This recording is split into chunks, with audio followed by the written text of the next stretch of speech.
Feather Wolves and Dragon Foxes, welcome. Thank you so much for coming. For those of you who are watching this in the future, who are watching a recording of this, there are always these crazy future people with us. This is a recording, an edited recording of... There's a light over there. You're Totally blinded. not prepared for that. You But just now you turned can it on. see What do you mean us. you weren't prepared? I wasn't prepared for it to be quite so serious and light-like. I was having microphone issues this morning with microphones wanting to be like, it's a Sunday. It's Sunday. Wait, how was that microphone? We were... You people in the future, you're watching an edited recording of a private gathering that I hold with my Featherwolf and Dragon Fox patrons every month. Back to the patrons. Let's draw some eyes. Let's color some eyes. So, this is the page that you guys saw that I've pre-colored. Up-close eye studies. A lot of you are fascinated with eyes, and of course a close-up study of the eye is incredible. So we'll make a similar effect today. I will explain how to decide where to place shadows and also how to make the eye look like it's three-dimensional and is reflecting light but also absorbing light at the same time. Several of you reached out to me personally asking about this diffused shadow area on the skin part, so we'll cover that. And we'll be working today on the sample page that I drew. This is the same exact drawing as this. And I've done some suggestion lines for you of where the shadows will go. And we'll be working with, surprise, surprise, a Black Widow pencil. Where did you get those? Oh, well, you know, the postman came by yesterday and gave me A kiss? whole box of pencils and a I kiss. happen to be the postman, so it's okay. It's okay. It's okay. This whole thing? Oh my god. Are you serious? Oh my gosh. Oh my god. Oh man. Oh, Albert, what have you done? Black Widows. Scorpions. Scorpions. Cobras. Cobras. Oh my god. Skin tones. I forgot about the skin tones. They're my favorite. Before we get started, I have a few things to show you on my other trusty device, my iPad. This is a digital watercolor that I made that is a slightly different workflow from what we'll be working on today, but I wanted you guys to watch it so that you get an idea of my workflow and the decisions that I make while creating these. Obviously, this is a super sped up, but you see how I'm working with layers. No matter what medium I use, there's always layers and I'm constantly adjusting. So it's not a matter of shading something from left to right. It's more like you're sculpting. And it's really important to understand that these are three-dimensional objects that we're dealing with. The eye, it isn't this almond shaped object that's just drawn on a face that's flat. It's a sphere. The entire eyeball is a sphere, and we're only seeing a portion of it. The top and the bottom eyelids are covering part of it, so there will always be that shadow under the top lid, since we tend to have lighting that comes from above. Generally, there's sunlight, there's overhead lighting in rooms. We tend to be lit from above, very rarely directly. So there's always going to be that shadow right under the eyelid. So last night I actually had a tragedy struck and my computer kind of exploded. So It's not my fault. it's not his fault. But I wasn't able to work for several hours. So I sat on the couch and I made another watercolor study for you guys. This is working on the same coloring page that we'll be working with today. We'll be working with pencil, so the workflow is different, but I thought that the watercolor is especially interesting to watch because of the construction of it. Like, first you establish the shadows. I add a lot of darker elements before I lighten them down. And it's all about sculpting, about piecing it together. My drawing students know what I'm talking about because that's exactly what I teach you. It's not about shading flat areas on the page. It's about building this composition. It's about constantly adding and subtracting and adding and subtracting, and on it goes. And it's all about the detail, the mood, and conveying that three-dimensional shape. Notice how here on, let me add a layer so we can doodle on it. So here you notice that there's a lot of detail, of course, in this area. I have a very, very strong shadow under the eyelid. Since my light source is here, which I can tell that the lightest part of the eye is always the reflection of the actual light source. So natural light, a lamp in the room, window. So clearly the light is coming from this direction and from above. And if that's where the light is coming from, it's also casting this shadow under this eyelid. And it's also casting a shadow here. So you will always be following this direction of light in this particular case. If I put my lightest reflection here, then that would mean that the light is coming from this direction. And then I would need to take care to put more shadows here and more shadows here, a little bit more over here. This is a coloring that's done by one of you. This is Evelyn's coloring. Evelyn did this and she asked for my opinion on the shadows and also how to smooth them out. Honestly, I don't see a problem with shadows here. She has clearly darker areas over here and darker areas over here where I suggested them with my line work. And the transition, I think, is quite smooth. I don't think it needs to be smoother than that. Certainly not for this page because it is very much in a sketchy style. Like I've made these sketchy lines for you guys to suggest shadows instead of making it grayscale. So since you have those, the style is already not 100% realistic. So it's okay to not have 100% realistic shading. But the rest of it is spot on. This area is just dark enough because of the shadow cast from the light coming from this direction. The way that I would improve this is I would add more colors to the skin tones. Right now it's a little bit too pale and there isn't much variation. Like there's only one skin tone. We'll go over how to add different colors when we start coloring live. What else do we have? This is Diane's work. Diane draws. She drew this eye based on this photograph. And I think she did a fantastic job. I think she captured the three-dimensional feel of the eye. I think the eyebrow is a little bit too low over here. I would move it a little bit higher. That would be a little bit more realistic. But the eye itself, this area is great. The reflection is absolutely wonderful. I love it. But the other thing that this image tells me, this is the photograph that she worked from, and photography is something that I wanted to talk to you guys about. This is the lightest, this is our light source. This is the lightest part of the photograph. So the light is spot on. This person is facing the light and you can see that it's square and has a little bit of an indent over there. This is probably a window. So these reflections, they will actually tell the truth. You can, if you zoom in close enough, if you have a high enough resolution camera, you can see if a person's hand is reflected in there, if they're taking a selfie. You can see if the photographer is reflected in the eye. Like the eye reflections capture everything. There's so much information there. There's some Japanese or Korean pop star whose stalker found her by tracking the street reflections in a photograph from her eye. Wow. That's creepy. He was able to figure out what building she was in front of and where her pictures were most commonly taken. It was like outside of her apartment building or something. And just like showed up like, hello. Oh, that's terrifying. So you can see, yes, that's an excellent example. The eye reflections, they are very, very accurate. The highly reflective surface, it tells you everything. But what this eye tells us is that there's head-on lighting, which is not very flattering for photographs. The thing that people forget about working from reference photography is that photography itself is an art form. So as much work and skill and understanding goes into taking the right photo, the professional photo, the photo that tells the right story, the same amount of work goes into it as does into coloring or into drawing or into painting. And people take that for granted. There's this common misconception that a photograph captures reality, and that's just not true. That's a myth. Most people, when they take a photo, they don't consider the light direction, they don't consider the exposure.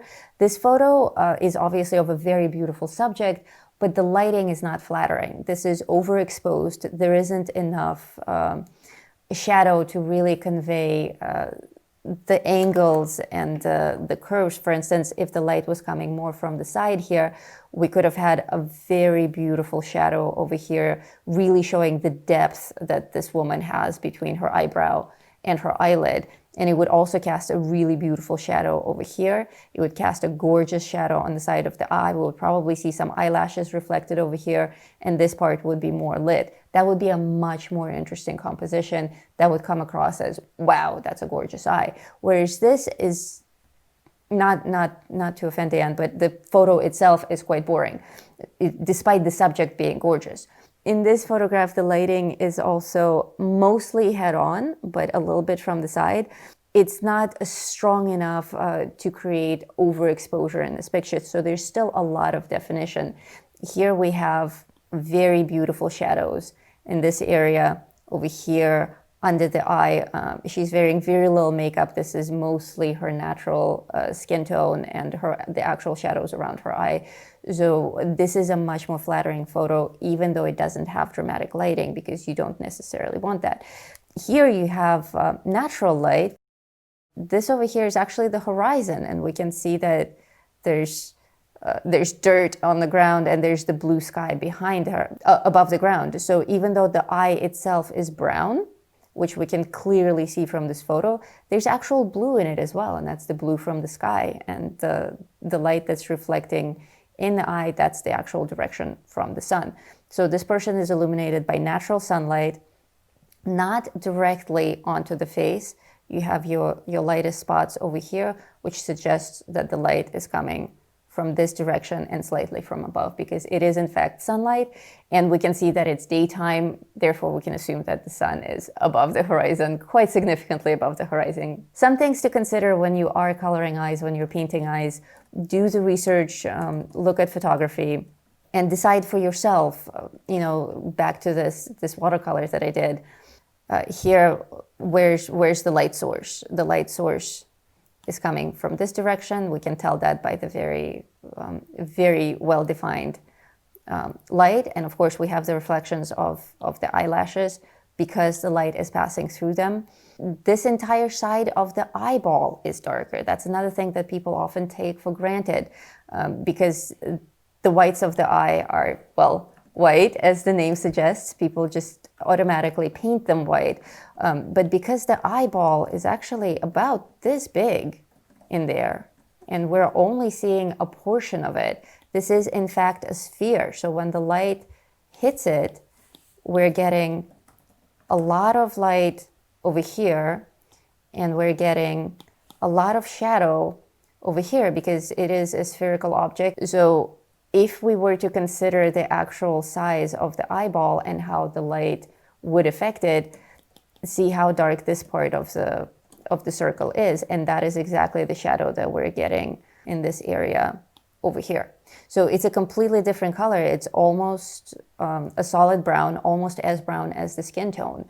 So don't be afraid to use these colors.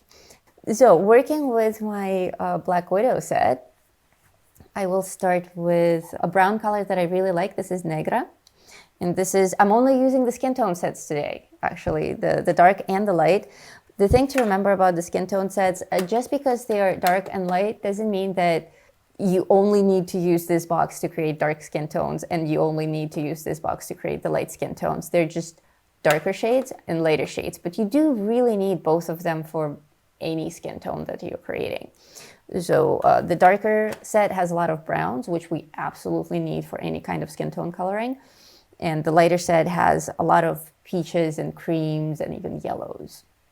So I'm going to start with the most fun part of the eye. Even though normally I would start with the skin to establish the skin tone, everyone's favorite part is the iris and the pupil. So we'll do that, and we'll make this eye brown. So I'm actually going to start with my darkest shadows. That's my regular workflow. And I'm not starting with my darkest color, but I already know where the shadows will go because I have it established here with my line work already. So I'm just going to very gently fill it in, and I'm going to suggest all of my shadows with this one brown, and then we'll take it from there and we'll do it in layers. So this is a brown eye that I'm coloring. And the thing to remember about the iris is that it's actually, like if you guys have ever seen close-up photography of the iris, it's fascinating. The dark part here is actually an empty space. This is a void. And everything over here is this amazing textured tissue just leading to it. It's like tissue paper that's all wrinkled, and every single one is completely unique. So here I'm doing all of my shading with this brown, as if I'm doing a single color monochromatic coloring. So this could be, if you just had a charcoal or a graphite pencil, you would just be doing this in black and white. Same exact strategy, except I'm using brown. And because this is such a close-up, we can add a lot of details. Certainly, if this was a smaller image, if the eye was actually about this size, we would have a completely different way of approaching it, because there's no need to get this much detail on it. But because it's this huge, like, scale itself is important. If you have a very close-up portrait, then you can apply all of these details. But on our regular coloring pages, like most of my characters that take up the entire page, like the Captain Marvel page that everyone's working with right now, you can't really add this level of detail because you don't have enough space. So this is for super close-up studies, just for fun, and of course also for close-up. So because we have the luxury of adding all of this detail, I am taking my time to add the little lines, and they're all coming out of the center of the iris, kind of like this wagon wheel type of setup. This part is going to be a little bit darker, which I already suggested with a line. When you color, depending on the texture of your paper, you obviously have, like you can see, even with lots of layers here, you can see that there's texture. It's a little bit dotted, it's a little bit spotted, because it's pencil on paper, and that's beautiful. That's desirable. You don't want it to look like a digital print. You want it to have that texture. But I can understand that a colorist may wish to have perfect, smooth colors to make it look like an actual book print. What a lot of people do that I didn't realize they do, but I'm learning a lot about the community these days, is people actually apply a ridiculous amount of pressure and like grind the pigment in to kill the texture of the paper, and that's such a no-no. Like, there are very few no-nos in the world of art, but that's one of them. You do not want to change the texture of your paper to create a certain effect. If the paper isn't correct for what you wish to achieve, use different paper. Find the one that works for you. There's everything out there, every single kind of paper, every single kind of pigment. Like, if you don't want texture at all, you need super smooth paper that's already smooth. You shouldn't have to grind your pencil into it to kill the little bumps in the surface. So here I am getting that texture, but for me, I find it beautiful. I don't want to grind it in. I don't want to kill it. If I want less of it, I will just keep adding more layers and different colors and keep building it up until I get to the saturation and the coverage that I desire. But actually, even in my digital painting, I'll play that watercolor for you again. After I did it, it was looking a little bit too photorealistic, so I went over it with some brushes to give it the canvas texture, so that the eye perceives it as more imperfect and therefore actually relates to it better. Evelyn says that she notices that she's holding her pencils differently than she did even just 6 months ago, thanks to your teaching. She's holding them lighter and back further than she used to. I am also working on that myself. As you can see, I'm holding it further back. Evelyn and I discovered during our private lesson that if I hold my pencil further back, that actually allows the audience to see more of my page instead of going like this and then moving it away so that they have to wait. This way they can see the effect happening. So I'm actually enjoying this way of holding the pencil quite a bit. Mel wants to know if it makes any difference in how the pencil goes on. I think she means the holding of it. The holding of it, there are different schools of teaching, and certainly, ultimately, it comes down to comfort. For me, when I'm not teaching, I actually hold my pencil really close. And I know that everyone says that you're not supposed to do it, and Like you have more control and your lines are more free when you hold it back. But ultimately do what's more comfortable for you. What you don't want is you don't want to drag your hand on the page. So if you have a way to like prop your hand up with your other hand, you can still hold it close without dragging. You can place something else here, like one of those mouse pad resting things that people get for their wrists when your wrist gets all tired from typing. You can place one of those so that your hand is resting on that. You can hold your pencil all the way back and actually elevate your hand over the drawing pad. It's all entirely up to you. For the first several years of my life, I held my pencil like this. So up until I was probably 11 years old, I was holding my pencil and my pen in a completely different direction, even when I was writing. And I turned out all right. She is watching. She is 5. Somebody asked if you would please say hello. Guten Tag, Mira. See? See. See? Guten Tag. Mira, nice to meet you. So, and then I use my hand a lot. Like when I'm just drawing and coloring, I often just use my finger to smudge to make the pigment a little bit smoother. Holding your pencil further back allows you to not apply that much pressure. It's a lot easier, especially if you have a heavy hand and you know you have a heavy hand. And when you're coloring, you can see a lot of the lines of shading. I would recommend holding your pencil further back, and that will naturally allow you to glide the tip of the pencil on the page lighter. Also, when you're holding your pencil back, you change the angle of it. When you're holding it close together, it's easy to have it almost upright. And having it upright gives you a stronger way of pressing on the page. There's more direction, there's more pressure, and the tip is very hard and very pointy and makes obvious lines. Whereas when you hold it back, you can't help but have a very shallow angle. Like I'm barely 10 degrees off the page right now. And because of that, you're actually coloring not with the tip of the pencil, but with the side of it. And that also creates smoother gradients. So I would recommend practice holding it further back. And this is a perfect page to practice that on because we have such a close-up zoom on this eye that this whole area, like it will take some time to color it. Oh, wow. That's some fancy. Wow. I have a wizard. You see that I started with the iris because I said that it was the most interesting part, but then I immediately switched to skin tone. And it's not because I am trying to confuse you.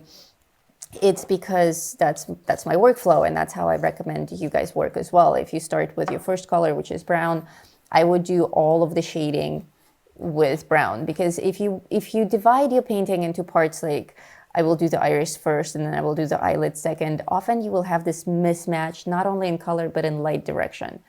So because this is a three-dimensional object, like we spoke about, with light coming from this direction and casting more shadows over here, these are minor shadows. They're not very dramatic, but remember that this is a 3D surface. There's a curve here. There's a curve here. There's a curve here. This part over here is much deeper. This part is a lot closer.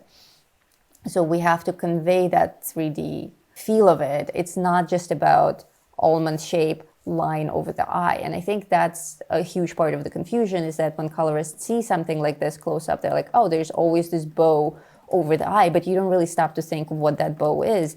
And this is a crease in the skin. It's actually where the fold happens. Like when the eyelid is closed, there is no crease. It's just smooth. But when it's open, it rolls in there. So there's an actual fold in the skin, and that's what you're drawing. I keep saying drawing because that is indeed what you're doing. I'm just giving you guidance. Like you notice that I don't call these coloring pages, I call them practice pages or study pages for you guys, because in fact, that is what they are. So you're not practicing just following along with me, picking the right colors. It's not about the colors. Like we can do all of this in just this one brown tone or any brown tone that you have. So it's absolutely not about choosing the right colors. It's all about light and shadow and contrast. Once you master that, then you're unstoppable. Then the colors are just secondary. Mira says danke. Bitte. Bitte. Bitte.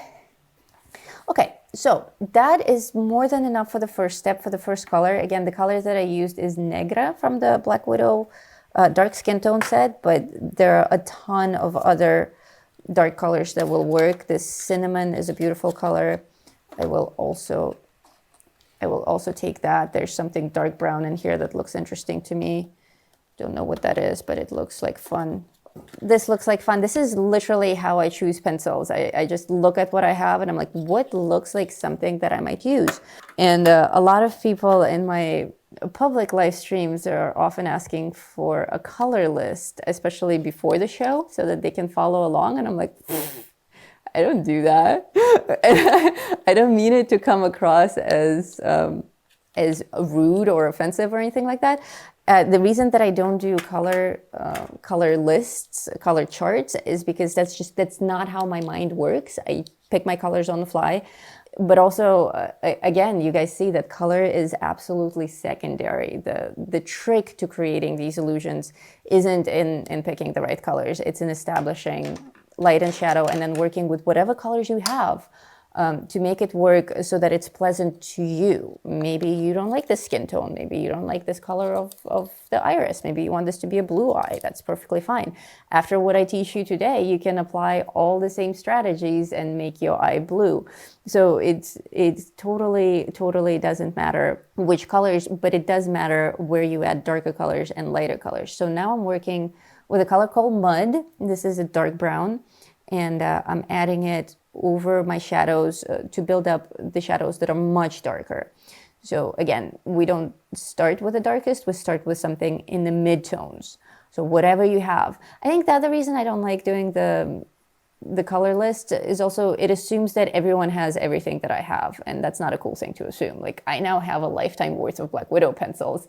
There are a lot of people out there who don't have Black Widow pencils, nor should they be forced to buy them just so that they can play with me. You don't have a lifetime of Black Widow pencils. I'm sorry. You have enough Black Widow pencils to last until like Wednesday. This will be edited in the published version. Rewind, make a rewind noise. Yeah, replay. I now have a 3-month supply of Black Widow pencils, but not everyone out there does. People shouldn't be forced to buy Black Widow pencils just so that they can play along with me.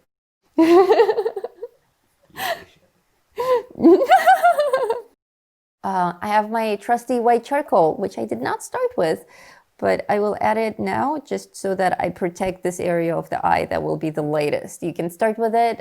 You can add it when you remember about it, like I just did.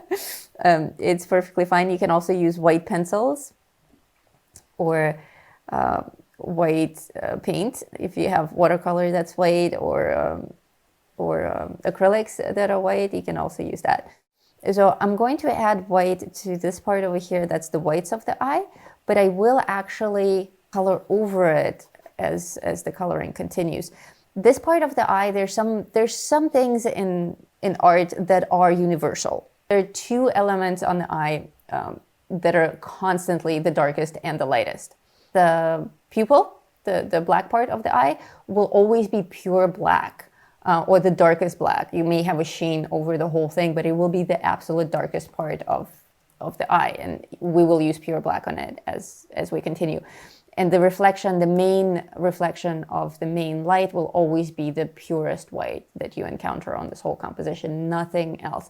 Unless you have other elements here like jewelry, like if she had, I don't know, rhinestones or something attached to her face or glitter. But those are secondary elements, they're not part of the eye. The natural eye composition will always have the light reflection as its lightest part and the pupil as its darkest. So if you have any parts on the white of the eye that are lighter than this one blob of white, you need to tone them down.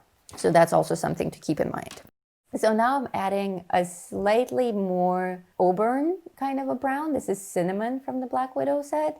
This is a very common kind of a color. Every kind of a set will have this middle chocolate kind of a brown that will work here. You just want something a little bit lighter. Chocolate brown. So you can see that what I did is that I started, that's another meme.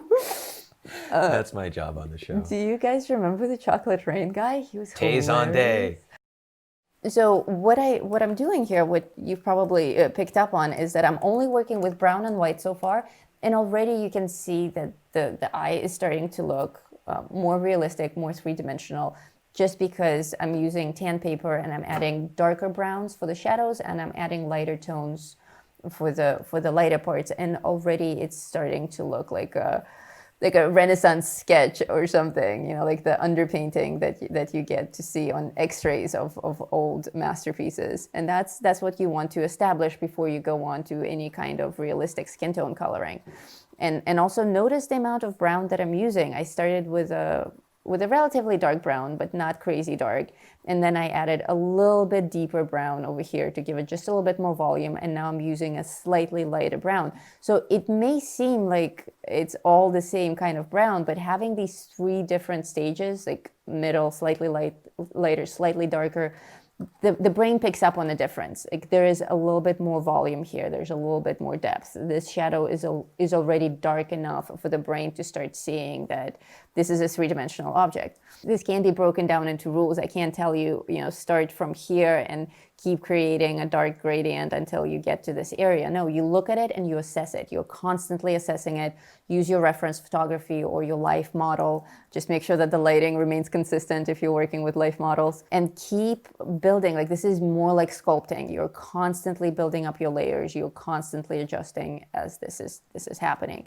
And if something feels like it still looks too flat, make that shadow a little bit stronger. Like all of a sudden the eyeball is starting to look more three-dimensional.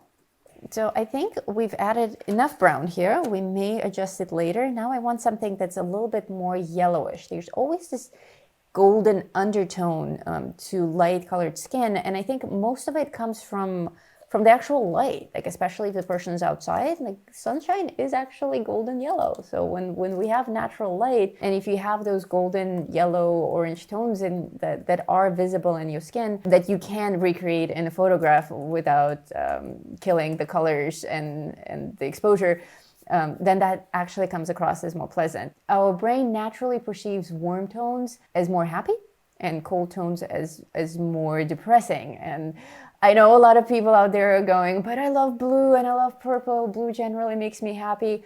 No one is happier with blue than I am. I love blue, but that's not what I'm talking about. There are colors that we pick that are our favorite colors. Somebody may look really happy and wonderful and upbeat in a beautiful blue dress, but that's a different concept. What I'm talking about is having a whole scene in cold lighting versus in warm lighting. Like when it's raining outside and it's all gloomy and kind of depressing, even the phrase feeling blue comes from a phenomenon of our eyes perceiving the universe in slightly muted to the cold side colors when we're sad. When we're depressed, there's a certain chemical that's released in our brain that changes our perception of color and everything looks like it has a tint of blue to it. And the term "I'm feeling blue" came from that before people even realized the science of it. So consider that in your coloring as well. If you choose to go to the cooler side, like is it more mysterious? Is it more sad and subdued? Know why you're choosing the colors that you're choosing. Here, I want it to be a nice sunshiny day, not too extreme, like the face is clearly calm, like this eye isn't super excited and wide open. It's just a neutral expression, but on a nice warm sunny day, which is slightly on the happier side for people. So this color that I chose is leather. And let's see how it looks on this page. That looks nice. Okay, leather is like a mustard color. So if you have something that's an ochre will work from another pencil set. And I'm not copying this exactly, by the way. I'm creating a totally new look, but by using the same principles. And the reason that I do that, again, like I created this for you before the show so that I have a nice thumbnail and so that you guys have something to look forward to. And I could have taken notes of the colors that I've used and listed that as my colors and then try to recreate the same exact thing using those colors, but that wouldn't teach you anything. So I just colored freely with whatever I had laying around. I don't even remember at this point if I used Black Widows or Prismacolors or a mix of the two. I do remember, though, I think I told Evelyn about this. There's a funny story with this. We had power outages when I was working on this eye, and I couldn't use any of the studio lights because they used too much energy and I couldn't run them on the generator. So it was dark, it was raining, there were no lights on, and I had my neck light that you guys know from other shows. My neck light? his neck light that you stole. and that I borrow in times of emergencies like rainstorms. And I was on the couch in a dark room with just like a single spotlight on my page, making this coloring for you guys, and I really hated it. I kept looking at it and I'm like, the colors are too muted. It doesn't look right. Like I feel like I'm following all the right steps. I'm following my gut feeling. I'm working from a reference photo, but something is off. It looks too flat. I don't like it. I looked at it again several hours later. I put it aside and went to do something else. And I came back to it and I'm like, oh, I should just throw it away. I was seconds away from tearing it up and throwing it away. And then I had a moment of genius where I remembered that I have a rule. If you ever feel that way, don't go crazy. Don't rush into it. You won't change anything if you rip it up and throw it away. Just instead of doing that, set it aside, put it in a folder and forget about it.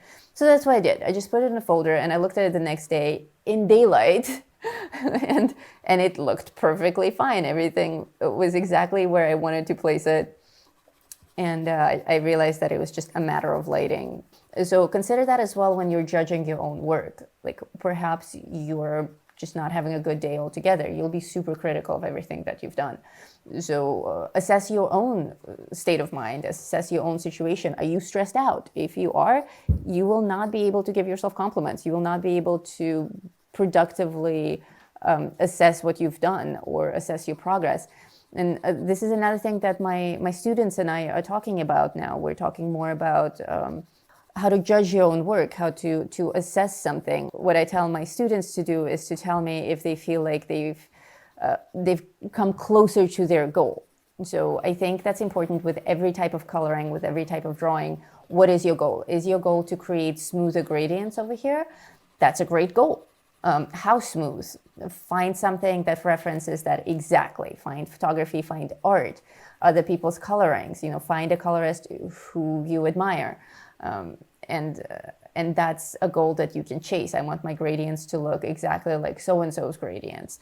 Well, then you take it a step further. Why do their gradients look so nice? Are they really smooth or are they really sharp? Do they have multiple colors in them? Is it the introduction of an extra layer of color that makes their gradient more interesting? Or are they using unusual colors? Like Monha Gates has been doing incredible portrait colorings with club lighting, with blue and red and purple lights on the face, or like Japanese lanterns lighting. So like extreme color grading on the face. Very interesting studies. Like if that's your goal, name it, state it clearly in your mind, write it down, and pursue that. Like just saying that I want to be able to draw and color eyes better, it's too vague. You can't chase that goal because it's not materialized. It's just better. Well, better is something that your perception of better changes every day. The only way that you can not succeed is to not try and to not move forward. Like then you're guaranteed to not succeed. If you do want to succeed, you have to do something. Just keep acting, keep trying, and have fun. Like I think people take things too seriously, and that's how they end up stuck in a rut where they're always unhappy with themselves. These are the pinks that I was using. I don't think this works. Whoa. Yeah, that's really out-focused. You can read them. The pinks that we are using in today's class are, really, rust is a pink, sherbet, and saffron. So notice that the colors that I'm adding to the iris, I'm also using on the skin tone. So right now I'm using carrot, bright orange. I've added it to my eye, even though the eye is brown. A lot of the light play will create these orange and yellow effects. And then I like this orange so much, I feel like I should have more of it in the skin. Like these are all decisions that I'm making just on the spot. Like it feels like there should be more orange here. And of course the immediate response is, well, I'm not at that point yet. I don't know, like how do I know which color to use? Experiment. Like that's really the only thing that I can tell you. You have absolutely nothing to lose. It's not like every single one of the colorings that you produce are going to a gallery and you're being judged on them. You don't have a need to show them to anyone. You should show them as your progress, but you don't have to. print out 10 copies of this. Madame Laurie prints out no less than 20 copies of every page every time that she goes to the print shop. Literally, I kid you not. Because we have the advantage of having printable PDFs and we can have as many versions of each page as possible, do take advantage of that. You know, it's not like it's the one and only page in a book that's now out of print. You know, you have an unlimited platform here. If you want to practice eyes, you don't need a new eye coloring page every week. You can play with this for 2, 3, 4 months until you find the skin effects that you like, that work for you. You know, this orange to me is very attractive on this toned paper. Many people wouldn't think to use carrot orange on skin tones.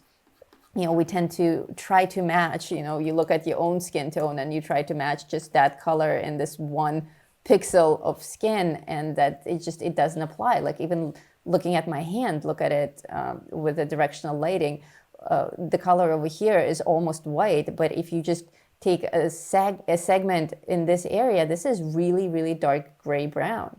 Like, not because that's my skin color, but because that's what it becomes in the shadow. Look over here. Even the part that's not tattooed is almost the same darkness as the tattoo itself because of how dark that shadow is. And look at this part where the light hits this area between my fingers. It's almost white. So it's not about matching the skin color itself. It's about taking an object as a three-dimensional object. The palm of my hand is nearly white because it's facing the light. My lamp is actually over here, and that's what I mean when I talk about the light is coming from this direction. Now, if I turn it, my hand doesn't turn that way, but if I turn it here, now the palm of my hand is very dark, very, very dark. The darkest part is here, and the back is lit. So it's all about where the object is located, which is exactly why you can't have a set list of pencils and colors and tones to tell someone that that's how you need to color the eye, because everything is about where it exists. As soon as you train your mind to think that way, that you're not coloring objects, you're coloring objects in a specific place and time, you know, you're capturing more than just that dimension of the physical realm. You're also capturing time. And saying things like, well, I don't want to deal with lighting yet, is saying that you don't want to draw the objects that you're seeing around yourself. You have to consider lighting. That's the single most important thing in art. So now I'm back to my very dark brown, because I see that the colors are coming out beautifully, but I need these shadows to be more dramatic for my light to do what I want it to do. Again, because this is the lightest part, the light is coming from here. So the lamp or the sun is actually located up in this direction. And it's hitting the eye here, and that's your direction of the shadows. So because the eyelid is a little bit over the eyeball itself, you will have a very, very dark shadow over here. And the further down you take it, the more dramatic you make it, the more it looks interesting, the more it looks realistic.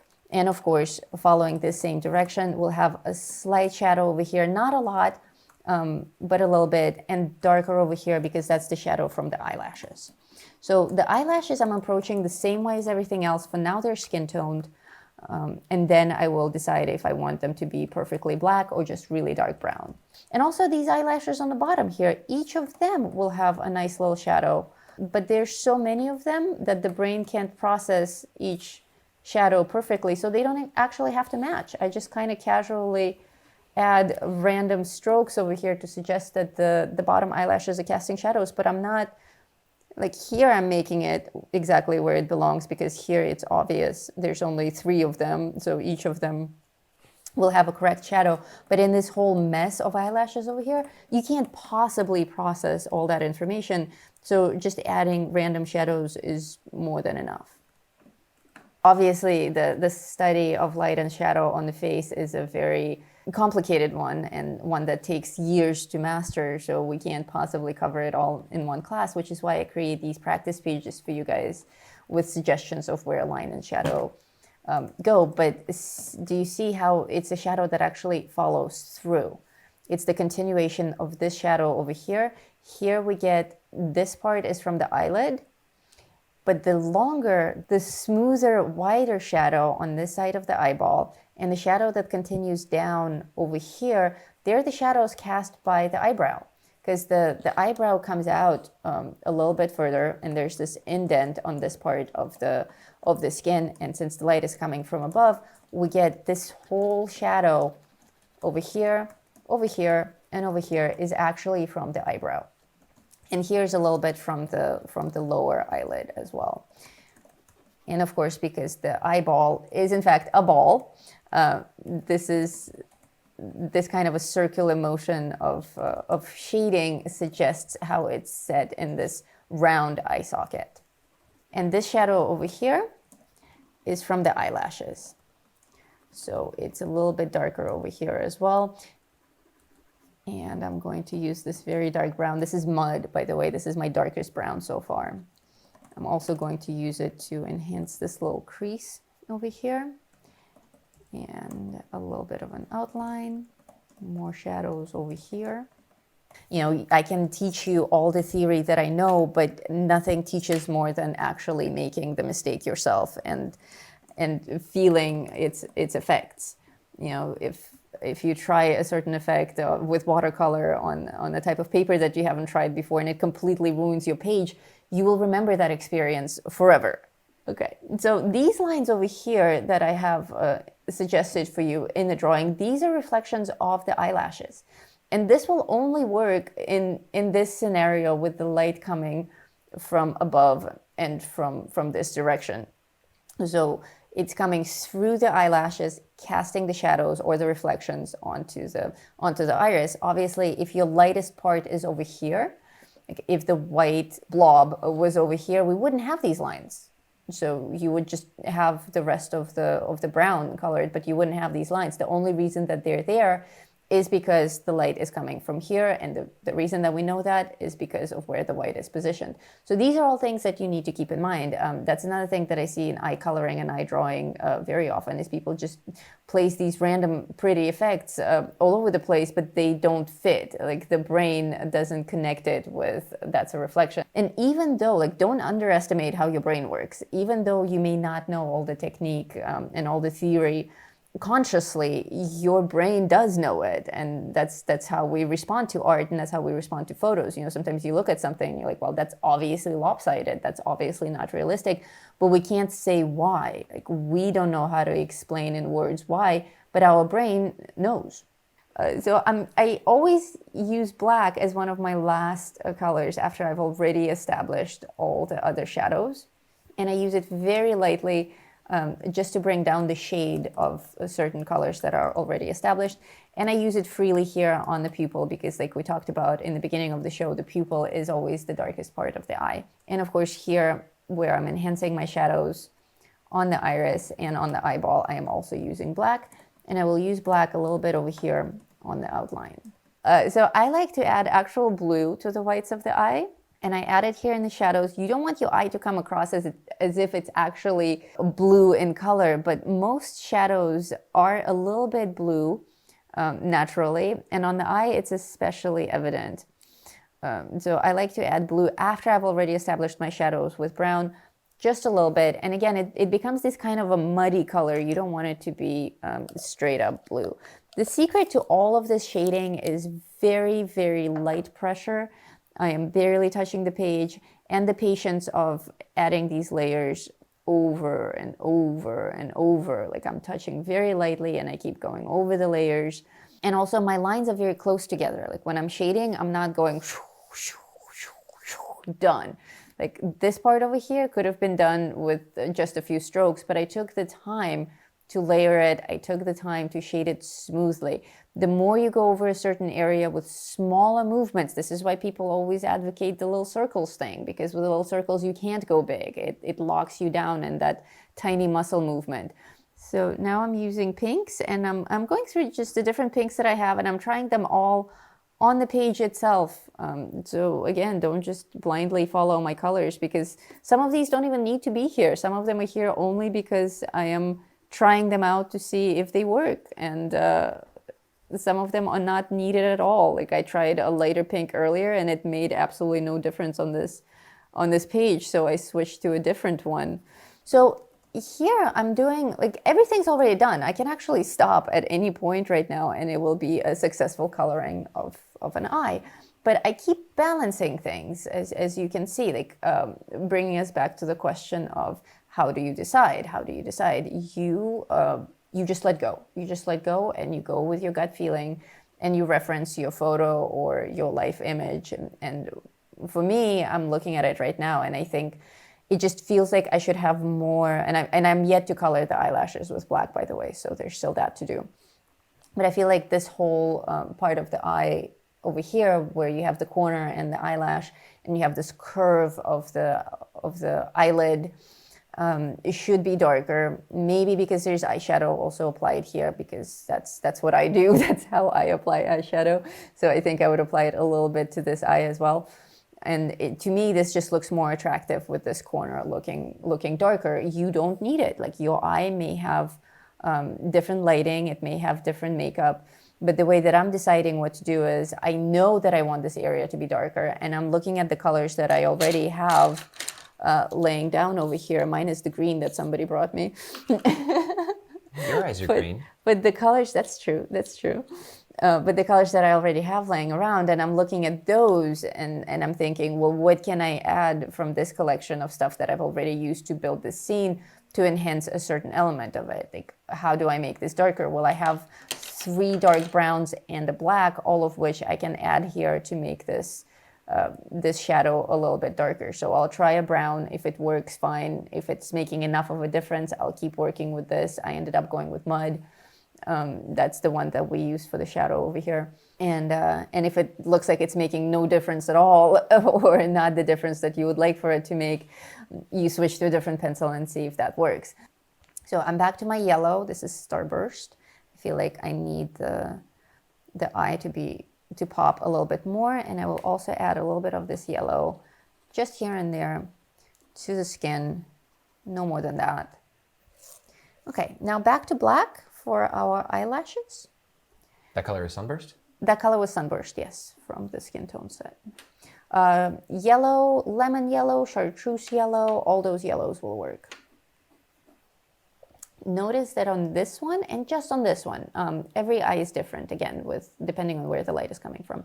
But here I'm making the edges of the lashes black, but I'm not actually bringing the black all the way in to the edge. And the reason being is that light, because it's coming from an angle, it is actually grazing the side of the eyelashes as they're curling out over here. The light that's coming from the side is grazing the side of that whole growth of eyelashes.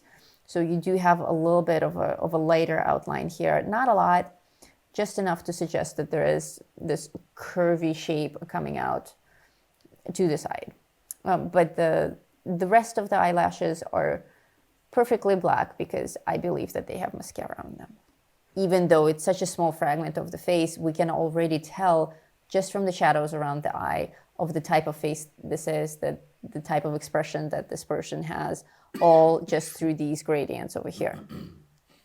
So once you master this, you are ready to apply, to try things with heavier makeup. And of course, you can't, with pencils, you can't always apply all these natural skin colors and then add the makeup color on top, because the colors that you select, the lilac, the green, the blue, will get distorted, will get muddy, may not even work over certain colors. So with stuff like that, you have to actually paint it all in your mind. You have to envision where the shadows go, and then you have to learn how shadows affect that certain color that you're working with. And that's all color theory. That's another whole separate subject that takes years to master, but we'll certainly do studies on it where I can speed up that process and give you some quick tips to just get you going and set you loose into the world of art to experiment on your own. And I think it's done. I think it looks good. This was the one that I did. Where is it? That I did before. And this is the one that we did today. They're very similar. Of course, there's always a little bit of difference. This one took a lot longer. I think I spent 4 hours on the original altogether. This one went a lot faster, but we did complete it. All right, well, you guys know where to find me. if you are a feather wolf or a dragon fox, you can always chat with me directly. If you're one of the magical people watching this in the future, I can't take questions from you because this is a recording. So I'll just say goodbye. Bye. Bye.